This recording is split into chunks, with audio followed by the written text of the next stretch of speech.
Hello and welcome to the day's first edition of Superfast 50, the top 50 stories we are tracking as you begin your day this Wednesday morning. I'm Rukma. Let's begin. The accused in the gruesome Jain monk murder case in Karnataka have been sent to 7 days police custody where they will be interrogated by police. Both the accused, Narayan Mali and Hassan Dalayat, were produced before the court on Tuesday. Sources say police had initially sought 14 days custody but court granted just 7.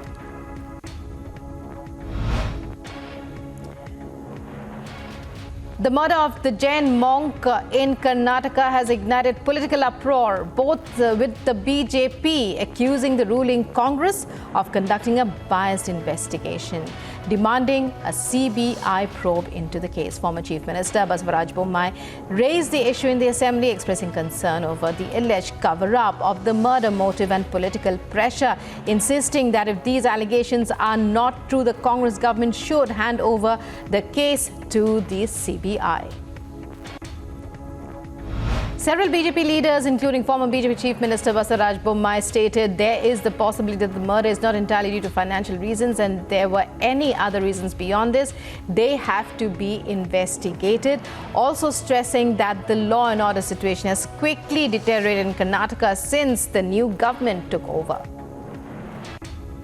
Total collapse of law and order is there. There is no fear. We are going to represent to the governor and asking governor to direct the state government to take prompt actions and order the CBI probe in Jain Muni and all other cases. They have to take prompt actions and book the culprits. BJP protest in front of the Gandhi statue at VIDHAN SOUDHA today at 10 a.m. in Bengaluru, demanding a CBI probe into the monk murder case, to also go on a padayatra led by former Chief Minister Basavaraj Bommai from VIDHAN SOUDHA to Raj Bhavan at 10:30 a.m. led by Basavaraj Bommai. According to sources, BJP to submit petition to Governor Thawar Chand Gehlot requesting a CBI inquiry. Karnataka Minister Priyank Kharge on Tuesday, while speaking on the Jain monk murder case, said the BJP should learn not to politicize over dead bodies. Also that they had done this earlier as well and that necessary action is being taken, adding that state police are competent enough to handle the case.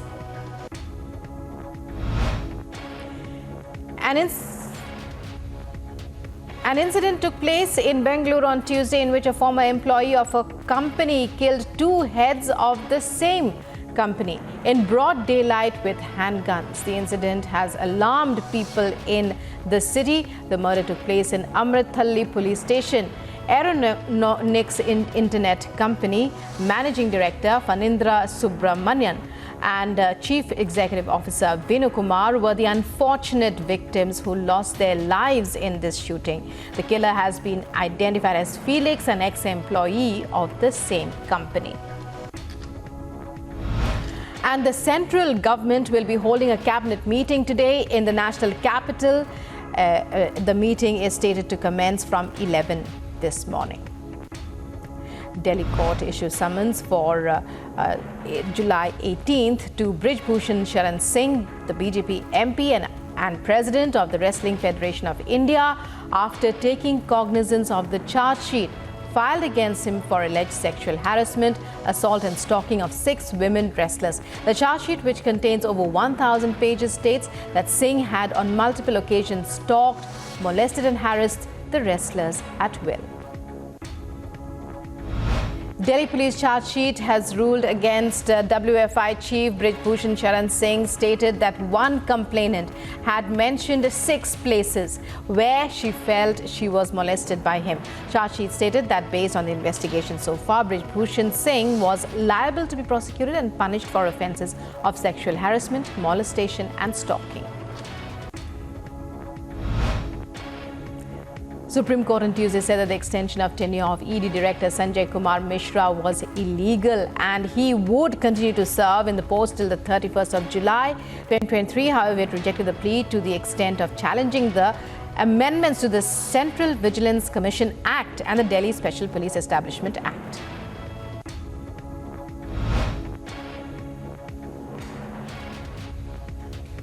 As opposition parties hailed the Supreme Court decision declaring the third extension of ED Chief Sanjay Kumar Mishra's tenure as illegal, Union Home Minister Amit Shah has called the parties delusional. Delhi Minister Saurabh Bharadwaj on Tuesday said it is a big setback for the government that the extension of the tenure of ED Director Sanjay Kumar Mishra has been declared illegal by the apex court, adding further that the motive to extend his tenure has been questioned by the SC verdict. देखिए, ये किसी भी केंद्र सरकार के लिए एक बहुत बड़ी एम्बैरेसमेंट है। आप सोचिए कि देश की सबसे बड़ी एजेंसीज में शामिल ईडी, जिसके ऊपर लगातार ये आरोप लग रहे हैं कि वो अपने पॉलिटिकल अपोनेंट्स को फंसाने, डराने, धमकाने, आर्म ट्विस्ट करने में लगे हुए हैं। डरा धमका के भारतीय जनता पार्टी में या तो शामिल कराया जाता है या उनकी राज्य सरकारों को किसी ना किसी तरीके से अलायंस बना के सपोर्ट दिया जा रहा है। The 50th edition of the GST Council has concluded in New Delhi on Tuesday. A 28% GST rate has been levied on full value of gaming, horse racing and casinos, which comes as a setback for online gaming companies. Further, the council members exempted GST on key import of pharma products like cancer drugs and food for special medical purposes. As per the order copy, hearing in GYANVAPI case will be conducted on the 29th of August next. According to sources, the order copy has been circulated by the council for the petitioner for filing. Maharashtra Congress on Tuesday held a meeting with party president Mallikarjun Kharge and Rahul Gandhi to take stock of the prevailing political situation in the state days after the split in the Nationalist Congress Party. With both Shiv Sena and NCP seeing splits, Congress is in a position now to stake claim to the position of leader of opposition in the assembly.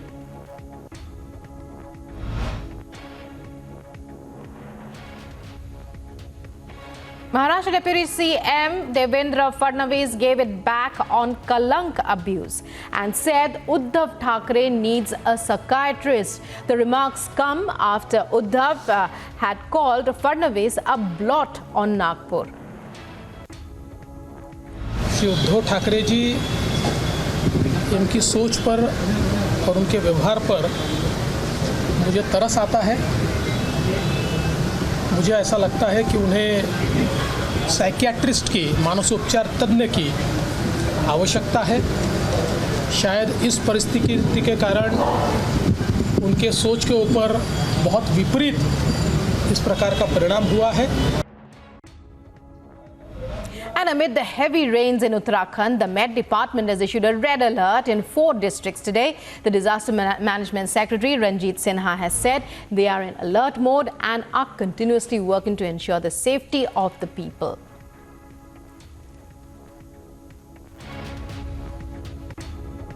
Teams of KHARGA sappers in coordination with Patiala local administration carried out relentless flood relief operations to evacuate more than 200 stranded from Patiala's Gopal colony.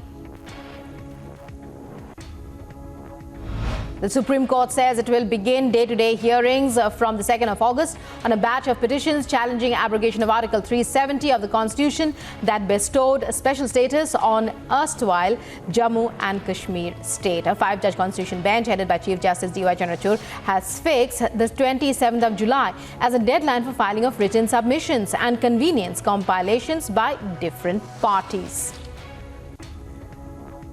Political parties in Jammu and Kashmir on Tuesday have welcomed the Supreme Court's decision to hear a batch of petitions challenging the abrogation of Article 370 on a day-to-day basis. National Conference leader Omar Abdullah has said he is confident there is a strong case in favor of the restoration of Article 370.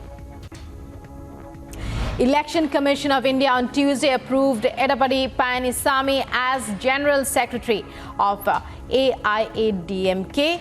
This cements Palanisamy's leadership in the party. Directorate General of Civil Aviation on Tuesday approved Tamil Nadu's first flight training organization. A senior Directorate General of Civil Aviation official informed that EKVI Air Training Organization Private Limited, based at Salem Airport in Tamil Nadu, has received the approval to establish FTO. Annual meeting of the RSS's full-time workers who are in charge of states or provinces in different parts of India will be held in Ooty this week. According to a functionary of the organization, Mohan Bhagwat, RSS Chief General Secretary Dattatreya Hosbole, and all 5 joint General Secretaries, including Arun Kumar Sangh's appointment for BJP, will be present. ISRO on Tuesday completed the launch rehearsal for Chandrayaan-3, which will be launched on the 14th of July from the Satish Dhawan Space Center, Sriharikota. Chandrayaan-3 mission is simulating the entire launch preparation and process lasting 24 hours.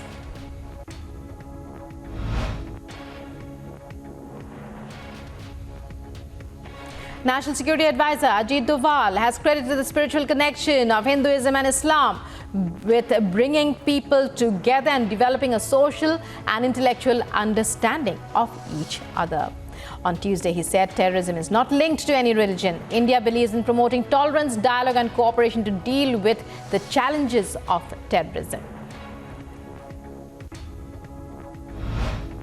Indian Army on Monday foiled a major infiltration bid along the LOC Nowshera sector of Rajouri and neutralized 1 terrorist, which led to recovery of a huge cache of arms and ammunition. Operation launched after movement of 2 to 3 terrorists spotted along the line of control.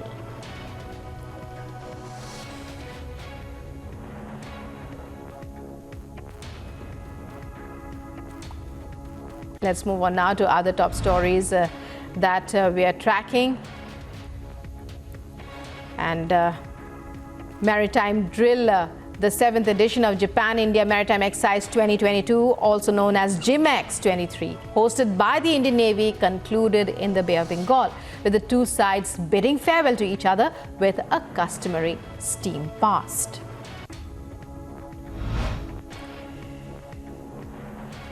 Pakistan's top election body has issued a non-bailable arrest warrant against Imran Khan in a case of contempt. The Election Commission of Pakistan also has issued a warrant against the former Information and Broadcasting Minister Fawad Chaudhry for the same offence.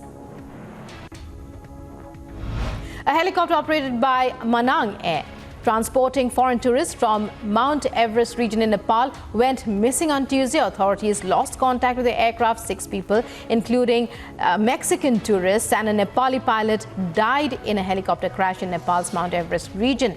6, including 5 Mexican tourists, died in the crash. Muslim World League Secretary General Mohammed bin Abdul Karim Al Isa on Tuesday met Prime Minister Narendra Modi and discussed a wide range of issues, including Indian diversity within the framework of India's national constitution. Indian Tribe Services, Army, Navy and Air Force contingent held practice sessions in France on Tuesday ahead of the Bastille Day parade on the 14th of July. French President Emmanuel Macron will host Prime Minister Narendra Modi for dinner at the iconic Louvre Museum in Paris during the latter's 2-day visit to the country. Sources said India may purchase 26 Rafale marine combat aircraft for the Navy from France in a government-to-government contract, besides taking a deal to manufacture 3 additional Scorpion-class submarines at Mazgaon dock, with the French armament major providing the technology. Thai Prime Minister Prayut Chan-o-cha will not run for re-election, says he has decided to retire from politics.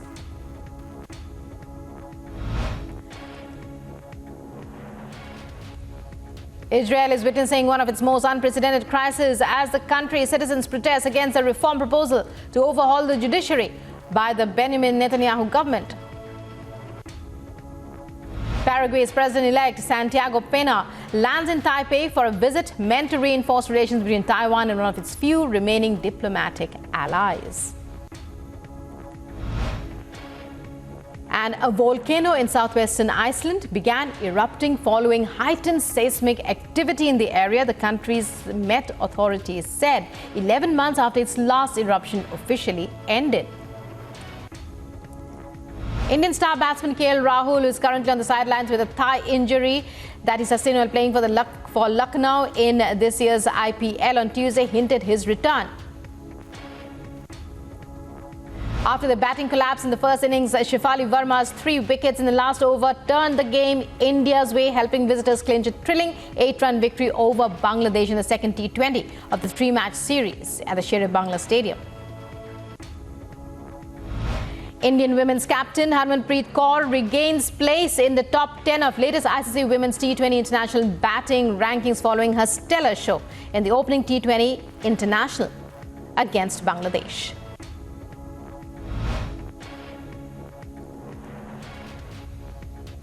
Australian wicketkeeper batter Beth Mooney said she will be happy to bat wherever her team demands ahead of the first ODI against England.